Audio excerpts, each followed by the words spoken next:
Um, Now, this process of the qiraa'aat, there were certain Sahaabah that were definitely masters of recitation.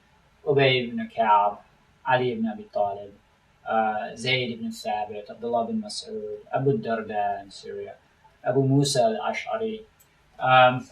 And people, they flocked to these major Sahaba to learn Quran from them.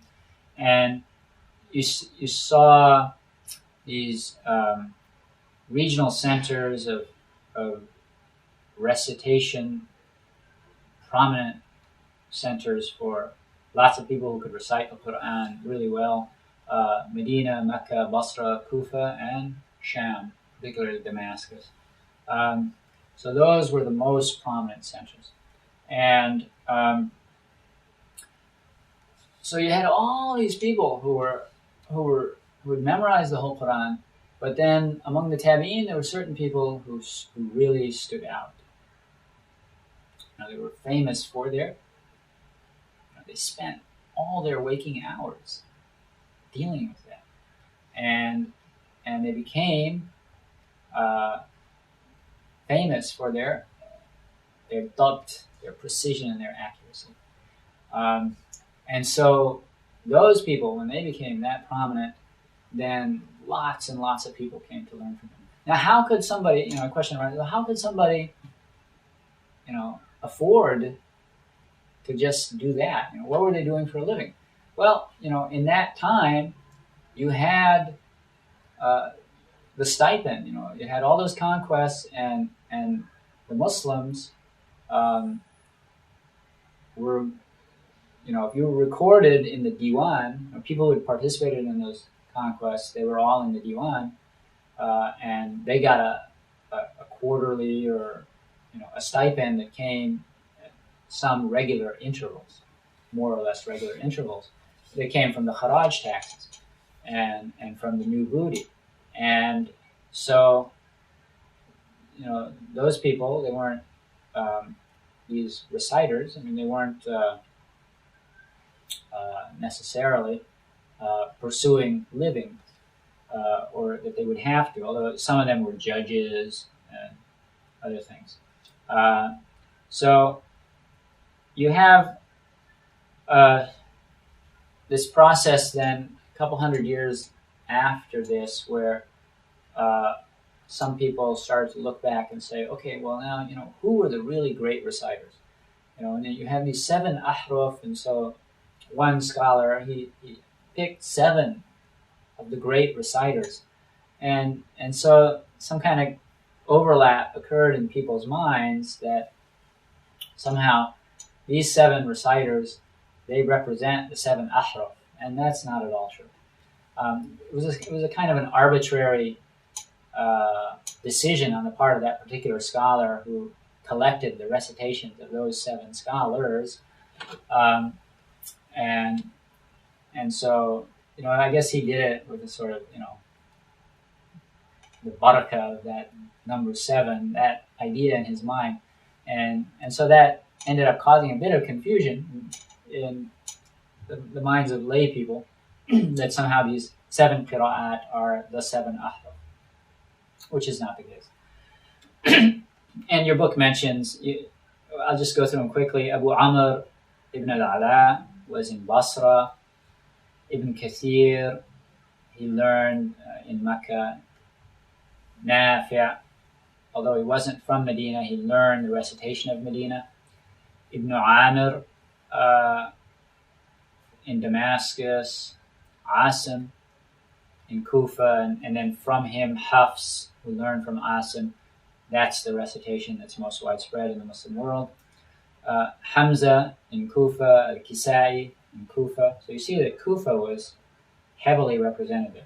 And one of the great blessings of studying in Jamia Islamiyya in Medina, we had these various kulliyas, Arabic language, Sharia, Hadith, Usul al-Din and Dawah, and Qur'an. So you had the people who would lead the salat in the masjid there in the university were students in the College of Qur'an, and their whole focus was on learning these various recitations. So one day at Fajr, you'd hear the recitation of Hamza. Another time, you'd hear the recitation of Kisa'i, and it was wonderful. All of those recitations, they have something special to them, and they're really beautiful. And when you and again, one of the great blessings of living in a place where this is available, these Quran stations, the Qanaat al-Quran al-Kareem. In Saudi Arabia, you have one such. In the Emirates, there's one in Sharjah, there's one in Abu Dhabi. And so one of the shows, you'd be driving down the road, instead of listening to the Eagles, you're listening to a show about the seven qiraa'aat, and they'll talk about, they'll take a passage and they'll recite it with the different variant recitations. So, I mean, it's really beautiful. And then, other scholars were as proficient and as great as the ones that we just mentioned.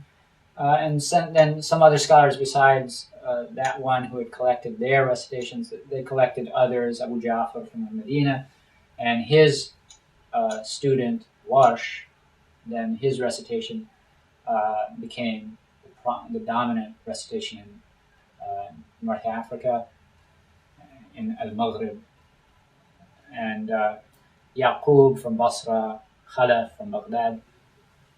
So the thing about what made these scholars particularly prominent was that they had lots of students, so that from them, their recitations are, even though they're identified with an individual, from them their recitations are considered to be mutawaatir also, each one of them by itself.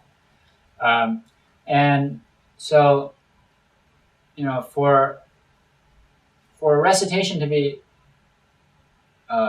considered authentic, it should have this mutawaatir isnad going back to one of these eponymous reciters, the one that the recitation is named after, and it should match this Uthmani mushaf, and it should match the rules of the Arabic language in one way or another. I remember once when I was in a grammar class in my freshman year, and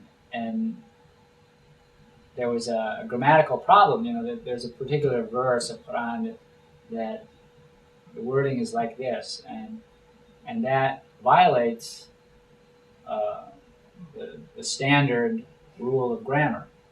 And there was a number of explanations for it, and the one that was simplest and easiest is that, well, it may oppose the usage of language according to what has become the dominant rules of grammar, but it's in accord with one of the dialects that was well known to be among the Arab tribes at the time of the Quran's revelation. So that's a nice, simple answer. Case closed. But then the teacher went on to some other really just incredibly complicated way to accommodate it to the more mainstream grammatical usage. And he saw my skepticism in my face, and he said, "What's the problem?" I said, "It just seems like you're just twisting yourself in a pretzel to make it fit." And he said, "Well, this is a really serious issue because this is Qur'an, and it has to fit. But if it fits according to a dialect, then why go through this other thing?" It just seemed strange to me.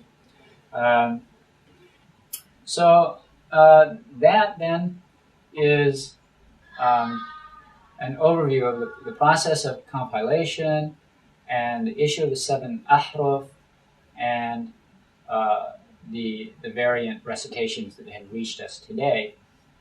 And so when you read a tafsir of the Qur'an, you're definitely going to come up with the issue of all of the ones that we've talked about today.